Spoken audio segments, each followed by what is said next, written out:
Hey everyone, this is part 2 of my guide on stealing everything in Baldur's Gate 3. My first video on this received several great comments with other methods people have used, so I decided to put them to the test for this video. I tested 4 methods and discovered one more that will let you steal everything off a trader or significantly increase your chances of successfully pickpocketing and escaping. I have time-stamped them all so you can jump ahead if you like. I have also linked my original video in the comments. Just as a quick reminder, I like to use Disguise Self and keep other party members far away before pickpocketing or attacking, so the trader won't recognize me and have a negative attitude later on. And most importantly, if you are planning on knocking out the trader to loot them, make sure you enter the trade screen and then move over any of the items that you want to take. Then you just close the trade. You must do this before you attempt to steal or attack them, because if you don't, they will not have everything on their body when you go to loot them.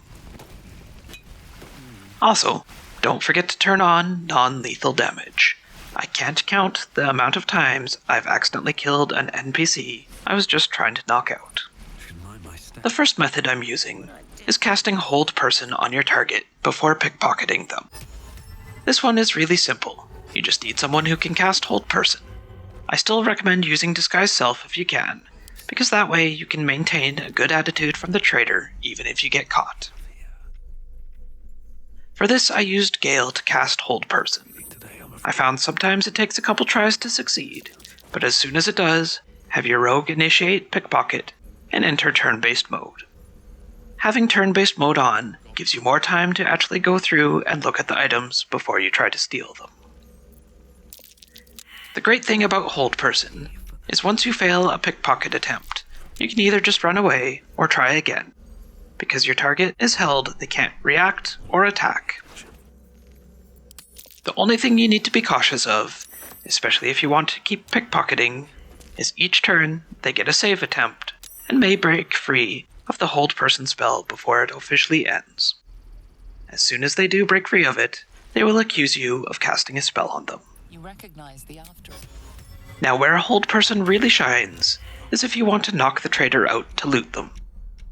This is especially good if the trader has a lot of health and you are normally unable to knock them out in one hit. When someone has Hold Person cast on them, they are not able to move or react. So long as they don't pass their save, you can get multiple attacks on them to knock them out, and all of your attacks are counted as critical hits. This means you roll double the damage dice. So for example, if your weapon was a 1d6 plus 1, you would roll 2d6 and then add the plus 1. This also works with your sneak attack dice, so your rogue will do massive amounts of damage with this. The setup for this is very simple. Just make sure there are no other NPCs in the area, or you will have to distract them, or you can lure your target away before you attack. Then you cast Hold Person, and then attack. Make sure you're using passive damage. Once they are knocked out, just loot them and then head to camp. You will need to do a long rest for the trader to regain consciousness. I also recommend not going directly back to the trader's location from your camp, as there may still be some guards who are investigating the area, and they will confront you. Just give it some time before you go back, and it should be fine. Again for this method, I used my Arcane Trickster with Disguise Self on, so I wouldn't get any negative attitude from the trader. But you could just as easily use any character or group of characters, as long as one of them has the Hold Person spell. And once your Arcane Trickster is a high enough level, they can actually learn the spell themselves, so you can rely on just them for this. Sylvanas be with you.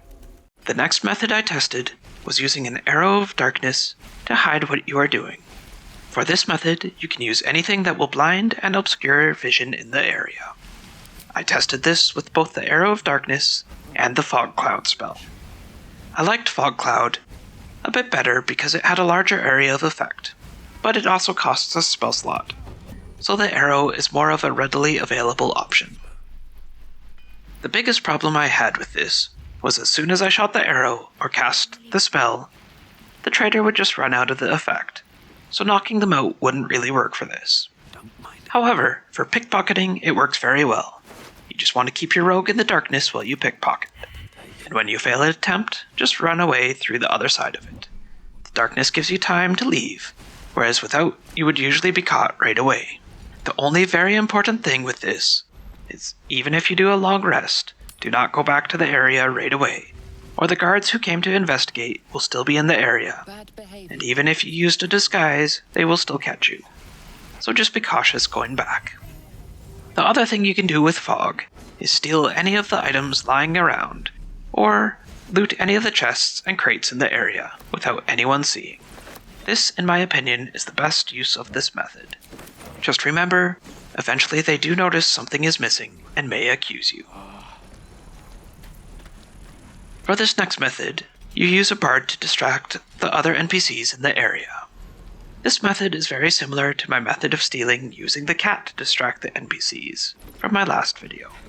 However, I think this one works better, assuming you have a bard. The nice thing with this one is you can take more time to get set up and lure everyone away, then commit your crime and run away. As opposed to with the cat, it's a one-turn distraction type of deal. For this one, I used 3 party members, but you could just use 2. I had one person in dialogue with the trader, then I sent my bard to go perform to lure everyone else in the area away. Make sure you have your bard out of sight lines from the trader.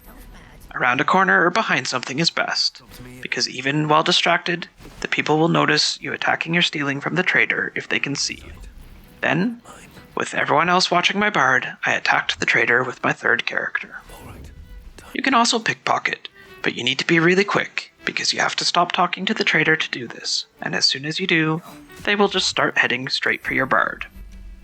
So have your rogue crouched right next to the trader, and as soon as you exit the dialogue, hit turn-based mode and start pickpocketing. My next method, I use my mage hand to lead the trader into more of a secluded area. I discovered this while just playing around with my mage hand, seeing what it can do. This would work well for pickpocketing in a super busy area where you are unable to hide, or how I use it, to knock out the trader and loot them without causing all nearby NPCs to join in the battle as soon as you attack the trader. For this method, I just go set my arcane trickster in a somewhat hidden area and then send out my mage hand to go move one of the items from around the trader. All you have to do is click and hold on the item, then move it and let go. You just repeat this until you get it to your area. The trader will follow it and eventually pick up the item.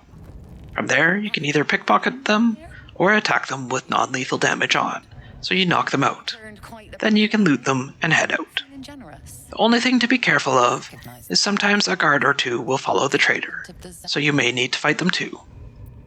You can just wait to see if the guard leaves, but the trader may also head back, so this may take a few tries. Or, what works best, you can just talk with the trader to keep them next to you while you wait for the guard to leave. You could also just have your whole party in the area to help with the fight, but you may end up losing reputation or risking having them question you next time you talk to the NPC. However, if you can cast Disguise Self on everyone, this is a non-issue. Many of your other party members can cast the spell with their default builds. This method also works incredibly well with the Hold Person spell, because you can lure them to you, then cast Hold Person, and just quickly knock them out, rather than going through a lengthy battle, where you run the risk of attracting the attention of others. This is what I did in this clip, and you can see how easy it was. Going forward, this is definitely my method of choice. As an alternative to using the mage hand to lure the trader to you, you can use the spell command. This works much the same way as using the mage hand. However, you need someone who can cast the spell. But if you don't have mage hand, and do have this spell, it is a great alternative. Shadowheart is a great person to use for this spell. She has very high wisdom, which is what the spell uses, and she does have access to this spell. You can also easily switch out for this spell anytime you need it. The nice thing about this one is only the trader will follow you, so you don't need to worry about any guards joining in too. Although the range can be limited, so you may have to recast it, or just be sure where you are going is not too far away. Anyway, that is all I have for you this time. I hope you learned some new useful tricks.